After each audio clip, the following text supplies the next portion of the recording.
knows what you should be doing, even though they don't know your life, your stories, your desires, your fears, your family, your obligations. I'm hoping this podcast gives you the opportunity to think about what you want, to listen to your still small voice.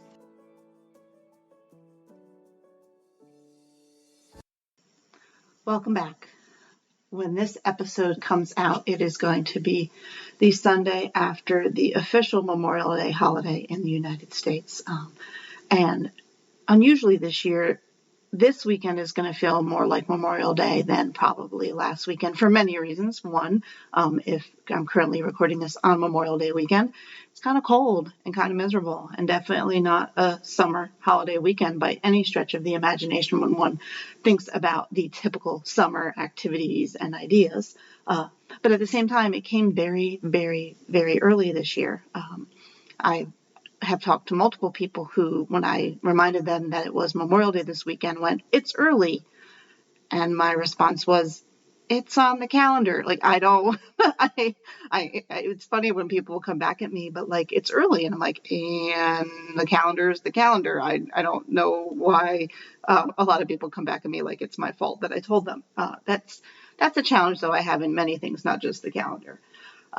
But what I have thought of this weekend, and I've thought of all these subsequent years, is on these weekends of Memorial Day, and now what probably will feel more like Memorial Day this weekend is planning for summer. I might have mentioned earlier that I did a course with someone who talked about planning for the events of summer so summer doesn't pass you by.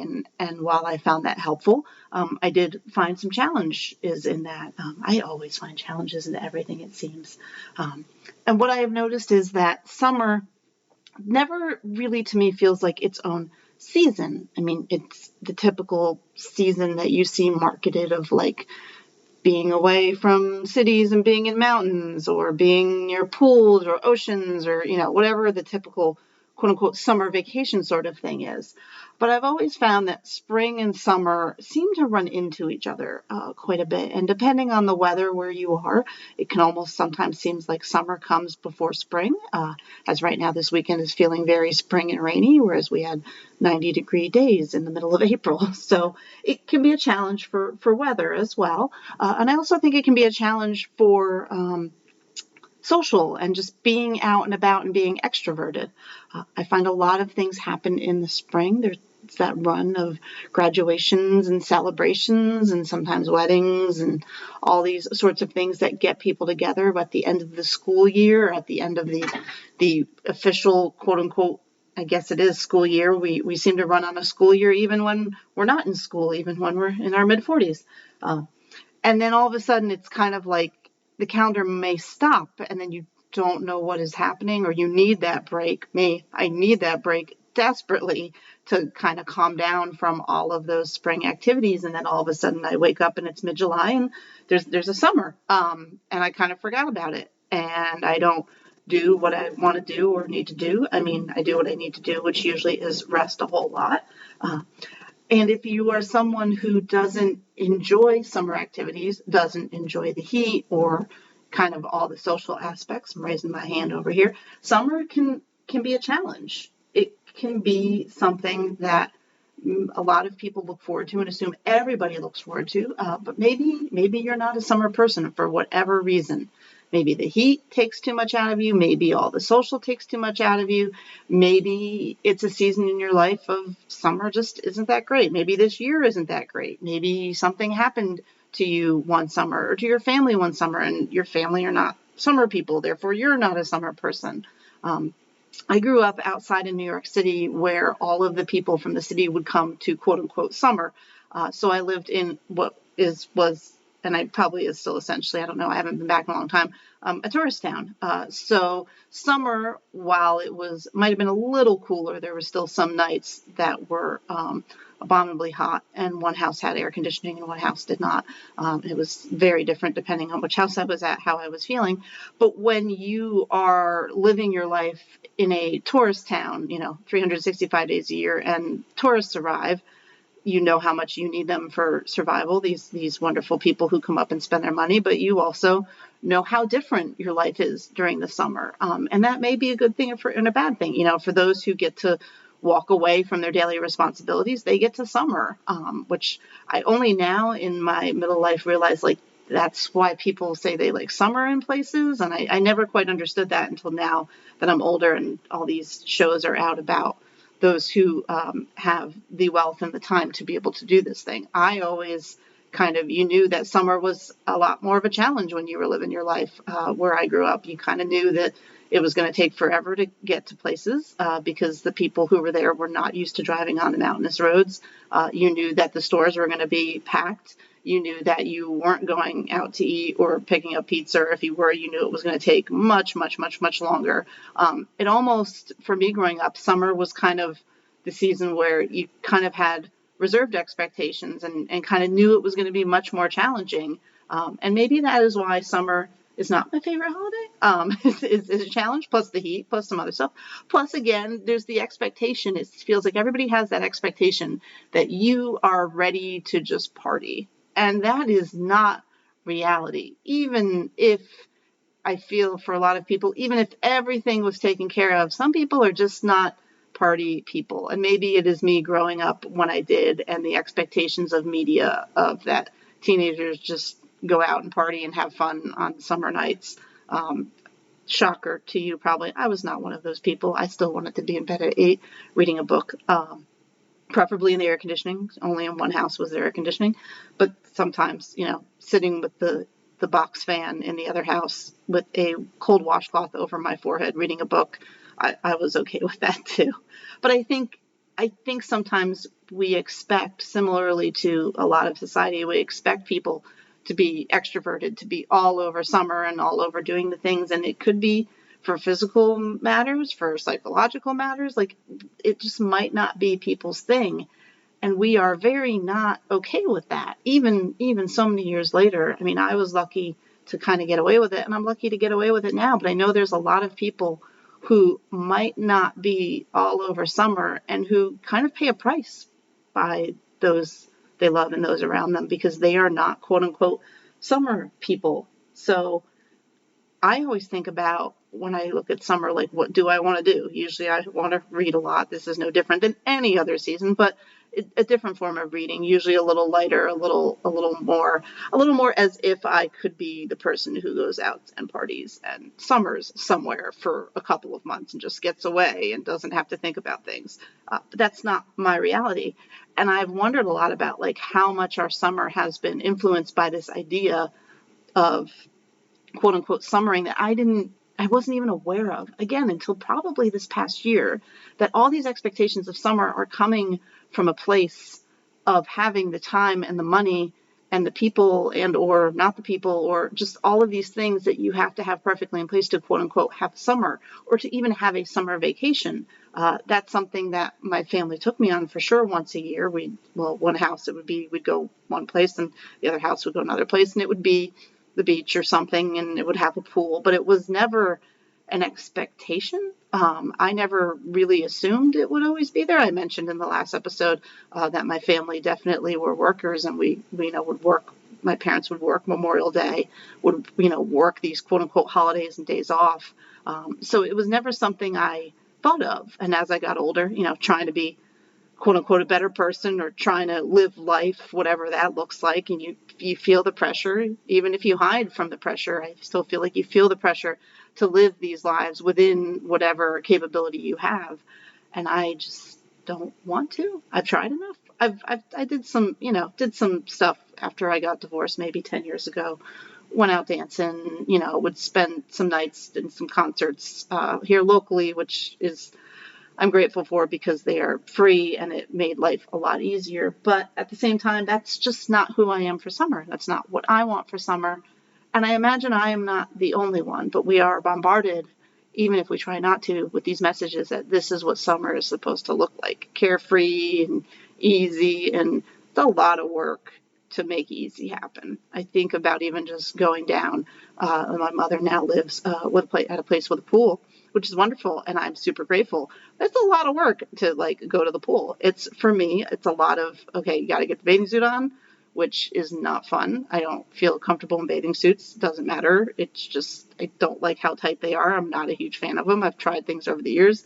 and making sure you've got the water and the sunscreen, and that you put on the sunscreen, and then when you get home that you wash off the sunscreen. It requires a lot of little things, which, again, since I did not necessarily grow up with that as such a common thing, requires a little bit more of me. And a lot of times I just don't want to give the effort. Maybe I'm lazy. Maybe there's something wrong with me. I don't know. But I'm okay with it. And I've learned, and there are times we will go to the pool, and I've tried to kind of make a kit and make it easier on myself.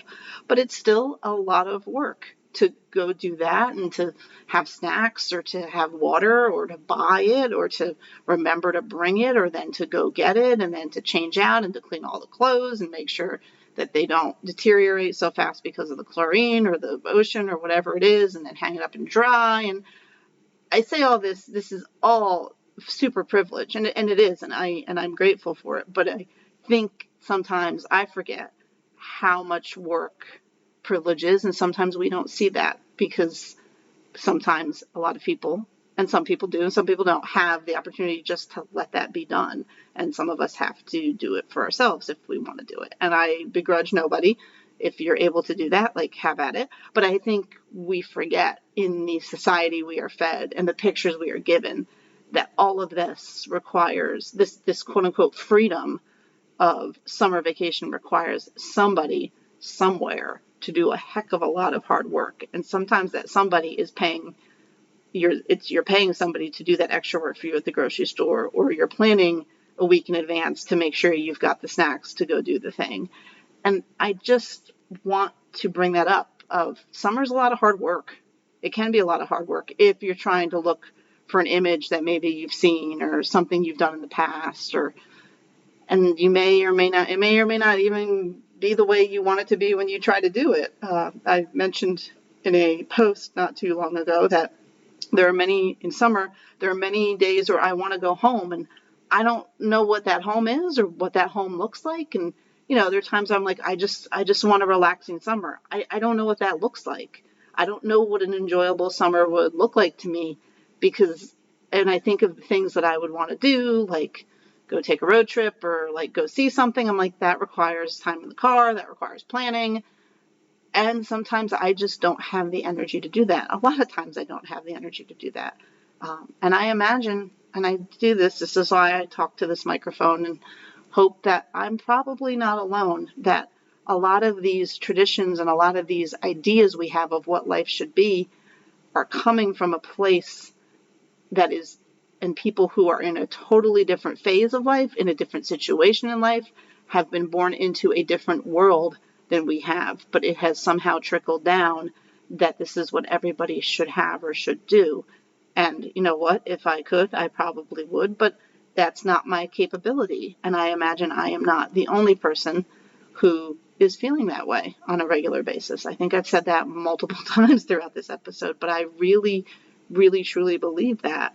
We are only starting to understand, I think, as we get to middle age and older, and I think at the same time in our society at this time, the vast chasm of what is expected in life versus what it actually takes to get to that expectation, and how some people it's a pretty easy jump, and for other people it's damn near impossible. And to honor that, to honor the fact that some people don't want to go all out and socialize and be out in the summer and have to deal with all that, or some people would love to, just wish they had a little bit more help or a little bit more energy to deal with that, or some people would just rather not do that at all, and they're not being curmudgeonly. There's just things that they have to deal with that nobody else deals with, and I think we still don't honor that enough. We don't honor that around the holidays, at Christmas and Thanksgiving, and same thing with summer. I'm not sure we honor that at summer even more, and it's such a longer period of summer that's expected to kind of everybody to be like, yay, it's summer, let's relax, from end of May till middle of August to even beginning of September for Labor Day. It's a long time to be doing that sort of stuff. So, and if you've had a very busy spring, which a lot of people have, you're getting done with the school year, whether or not you have kids or are a kid, it's a lot. And so it's not surprising when things might go sideways or wrong and you're wondering, hey, why did this not work out the way I wanted it to? There's just more expectation on us than 10, 20, 30, 40 years ago, 50 years ago, of what life and what summer itself should look like. So on this pseudo Memorial Day weekend, not really, it was last weekend, but it feels like it because it's so early this year. Summer is starting early, and maybe you're kind of panicking, or maybe you're excited and ready to go, in which case I'm super happy for you, and I hope you have a fabulous summer. And I hope everybody has a great summer. But if you are feeling apprehensive, if you're feeling anxious, if you're kind of wishing that none of this was happening, all I'm saying is I get you. And yeah, I'm kind of right there with you. I've got a couple summary things to do this year, which while I enjoy, I also dread at the same time. So that's all. I'm right here with you, being human, doing the things, failing at the things, and trying again at the things. So thank you for joining me this week. I'll be back next week to talk a little bit more about some of these fun things of summer. Next week is all about air conditioning and fans and weather and the fun of weather during the summer. So I will talk to you next week. I hope it's a good one. Thanks for joining me today, and I'm looking forward to seeing you next time. If you enjoyed this episode, I'm so glad. If you didn't, that's great too. Thanks for giving it a try. You can do all the things: subscribe, rate, review, emoji it up if you feel so called. I appreciate any feedback you have. Please reach out to me on Facebook at The Still Small Voice Whisperer.